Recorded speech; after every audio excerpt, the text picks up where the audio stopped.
Александр, как думаете, это серьезная поломка? Я думаю, это не настолько прям критично.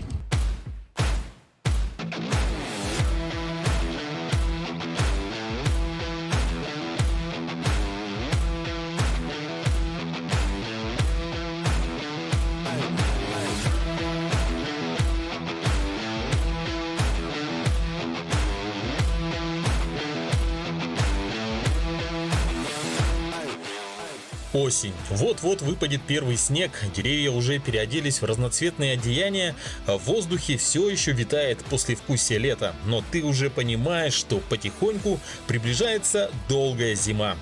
Именно в такой момент мы собрались посетить Алекминский район, а если быть точнее, реку Туолба, или как называют ее местные, Талба. Путь наш состоял из 3 этапов. Этап первый — на автомобилях добраться до Синска, затем на лодках с редуктором до устья реки Туолба, где после переобувания в водометы подняться уже по горной реке.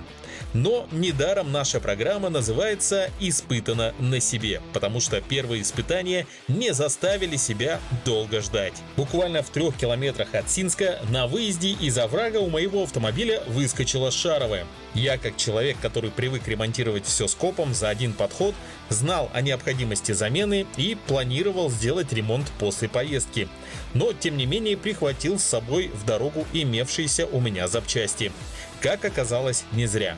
Мы позвонили брату Александра в Синск, и Валерий приехал с подкатным домкратом. Начался ремонт, в котором приняли участие абсолютно все. Выбили обе шаровые, воткнули привод на место, вставили новые шаровые, обмотали привод скотчем и пленкой, чтобы не попала грязь, и все. Машина как новая и готова к новым испытаниям.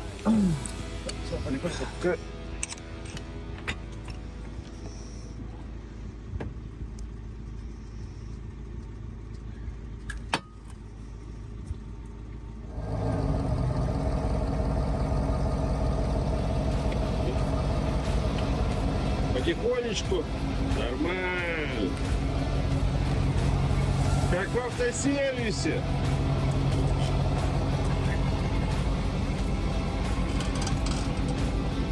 Все, поехали.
Второй этап пути по реке Лена был протяженностью 180 километров. За это время погода поменялась несколько раз, но в целом было прохладно и дождливо. На этом этапе можно отметить красивые берега, столбы, сравнительно спокойную реку и усилившийся к вечеру дождь.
У нас утро на устье реки Толба. Вчера мы в дождь, уже по темну добрались до этого места. Поставили быстро палатку, покушали и легли спать. Вот, сегодня у нас в плане уже пройти по непосредственно самой Толбе больше 100 километров, и сейчас часть наших участников поездки переобувает винты на водометы. Ну а мы с Женей вот дежурные по кухне. Женя, привет! Жарим картошку с салом, очень интересное блюдо. Уже даже сейчас вот слышите, как шкварчит. Я вот сижу и просто... Ты что делаешь?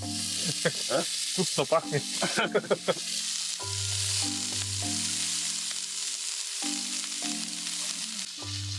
Вот, на запах прибежали наши четвероногие друзья. Все, вкусно, да? Вкусно?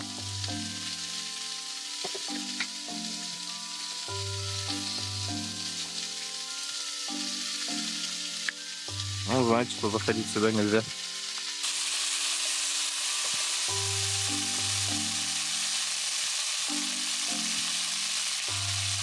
И переночевали мы в палатке «Медведь» пятером. Вот. Раз, два, три. Четвертая стояла вот так. Вот здесь. И пятая посередине. 5 раскладушек. Всю ночь шел дождь. Сверху этой палатки, это зимняя палатка, находится тент.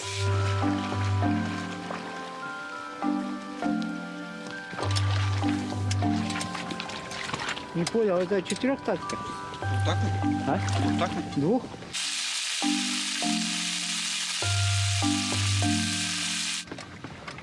Обкатываться будет только, что ли? Третья поездка.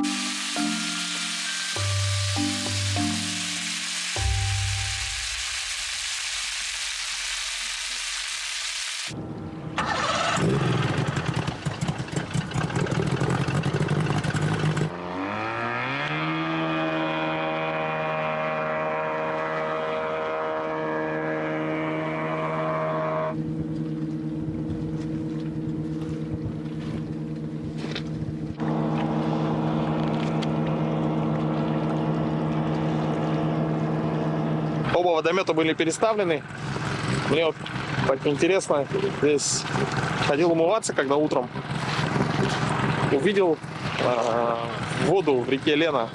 Она здесь, в Верховьях, то есть мы где-то, получается, плюс-минус в 400 километрах от Якутска, и вода, прямо сказать, гораздо чище, чем около города. Посмотрите сами.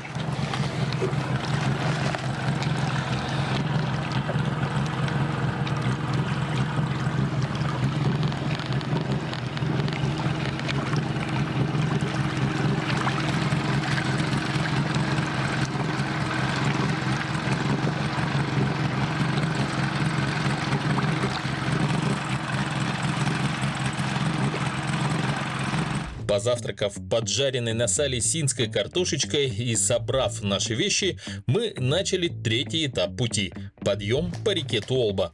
Каждая река имеет свои определенные особенности, а Туолба имеет еще и огромную историческую научную ценность.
Осталось где-то около 20-30 километров нам до лагеря.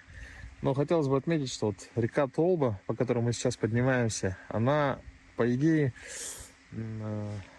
можно сказать, имеет мировое значение, потому что в историческом плане Именно здесь в 1937 году была найдена впервые в мире кембрийская нефть. То есть до этого ученые не верили в то, что кембрийская нефть вообще существует. Но в 1937 году именно здесь, на берегах этой реки, причем где-то в этом месте, мы только знаем приблизительно, что это от Алексеевки около 80 километров или 130 километров от устья реки Толба. Вот. Но, к сожалению, у нас точной точки нету, но здесь вот больше, около 100 лет назад, чуть меньше 100 лет назад, прям вершилась история мировая. Вот. Ну а мы сейчас идем по этой реке.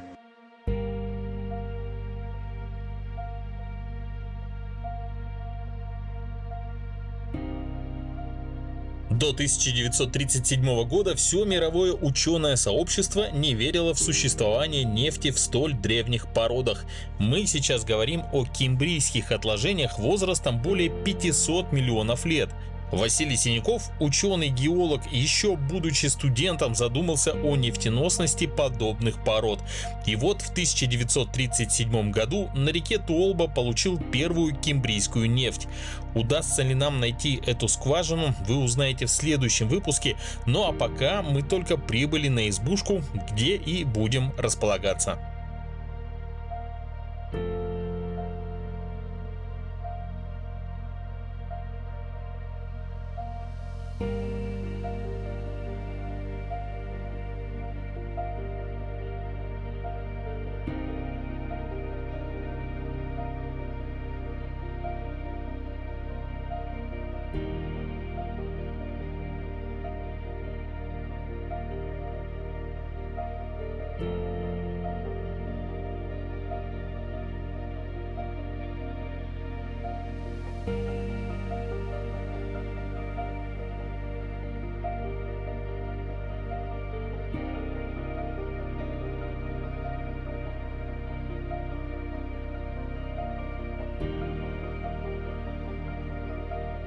Вы помните, как в одном из предыдущих выпусков я тестово устанавливал гамак, и жаль, что тогда не получилось в нем переночевать.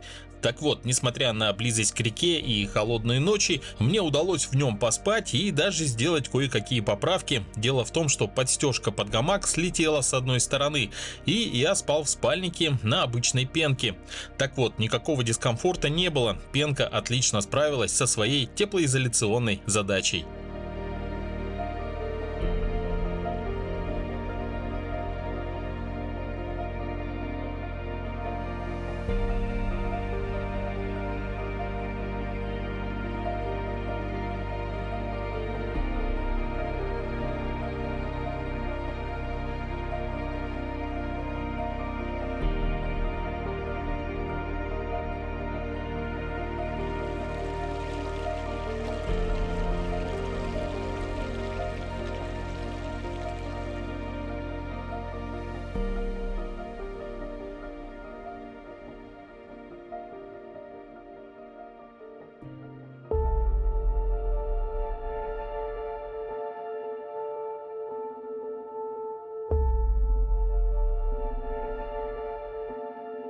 Следующие несколько минут будут ближе тем, кто связан с водометной тематикой.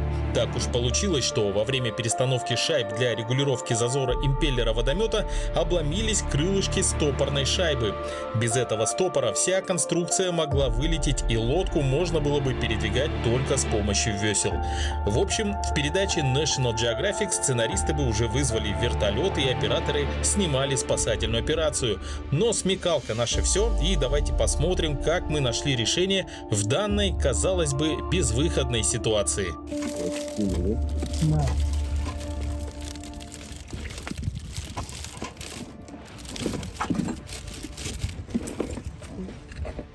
Слабая. Видишь, И это тоже. ни о чем. Если мутить, то мутить уже с этого. Ой, давай, держим. Давай. Режем. Он плюскает. Не,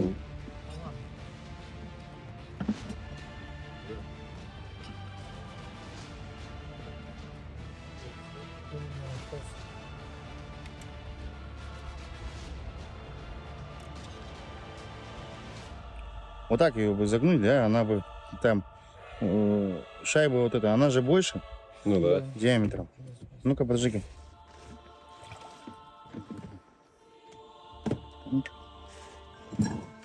Что нам сделать?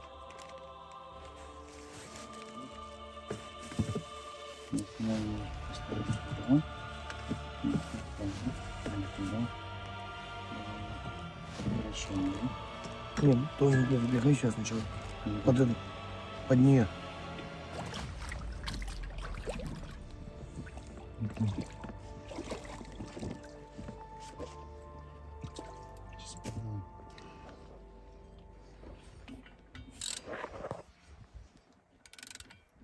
Видишь, она же большая. Видишь, она большая. А вот этот усик сейчас. Да, я понял. Он Ну, пойдет. смотри, свободно же у тебя гайка стоит. Шайба. Кто? Шайба. Шайба не зафиксирована. Но она у тебя крутиться будет, понимаешь? Загнуть на эту шайбу, правильно? Да. Вот эту, чтобы Да. у тебя шайба не Всё крутилась. И правильно. этой шайбой уже эту закрепим. Да, отвертку. И молоток, кстати.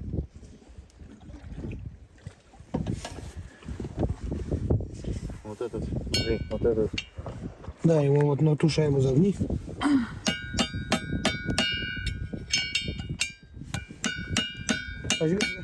Крутом дайте.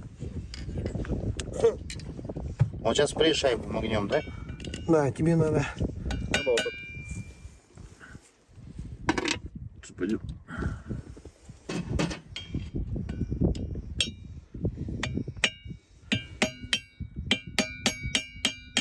Ты шайбу тумнешь, да? Типа, прям так.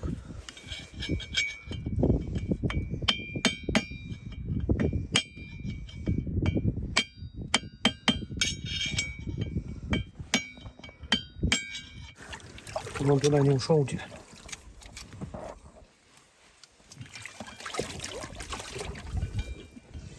Этот уже затянули, да, его?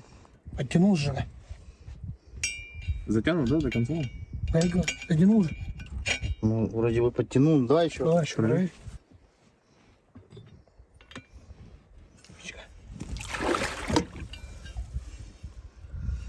Ну да, под стопор. Хорошо.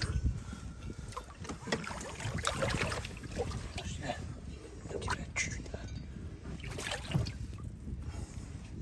Еще бачка.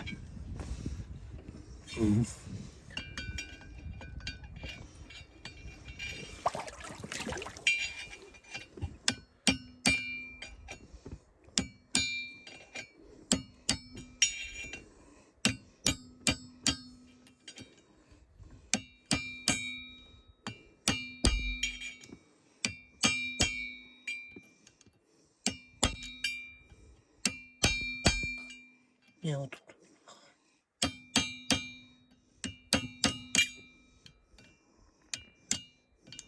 Рубрика лайфхак, да?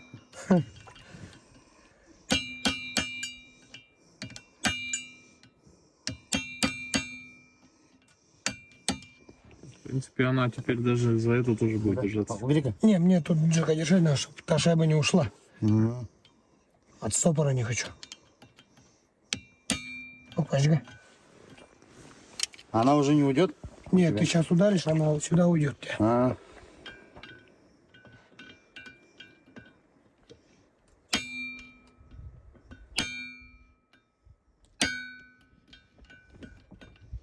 Мгм.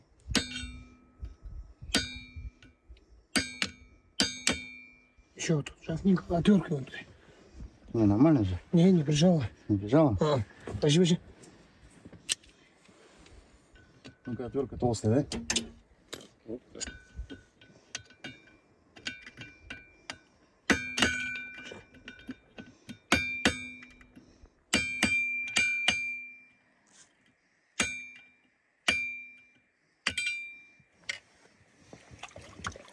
Серьезку только ударь.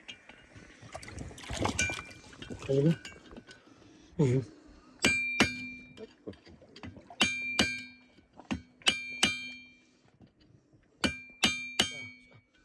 Все.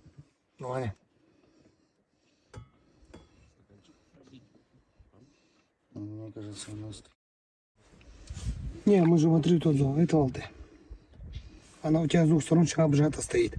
Тут на стопоре и тут на стопоре. Все.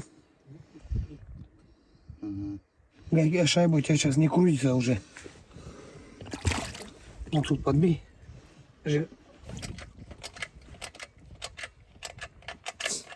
Очумелые ручки. Наличие в зипе стопорной шайбы – это обязательное условие. Но в нашем случае нам повезло найти широкую шайбу и уже из нее сделать подобие стопорной. Надо отметить, что конструкция типа «дойти до базы» выдержала весь дальнейший путь, а это ни много ни мало около 400 километров. В общем, этот совет испытан на себе, и его можно считать рабочим.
Вообще, осень в тайге сложно передать словами. Это надо видеть своими собственными глазами. Морозное туманное утро сменяется солнечным днем, и каждый раз после заморозков цветовая палитра меняется. Свежий звенящий воздух, отсутствие мошек и комаров, промозглый моросящий дождь, темные тихие ночи. Моего словарного запаса не хватит, чтобы описать все эмоции. Но, тем не менее, в следующем выпуске мы с вами посетим озеро в верховьях Туолбы, узнаем, можно ли выбраться с камня, не спускаясь в воду, постараемся найти скважину с древней кембрийской нефтью и попробуем подманить изюбря.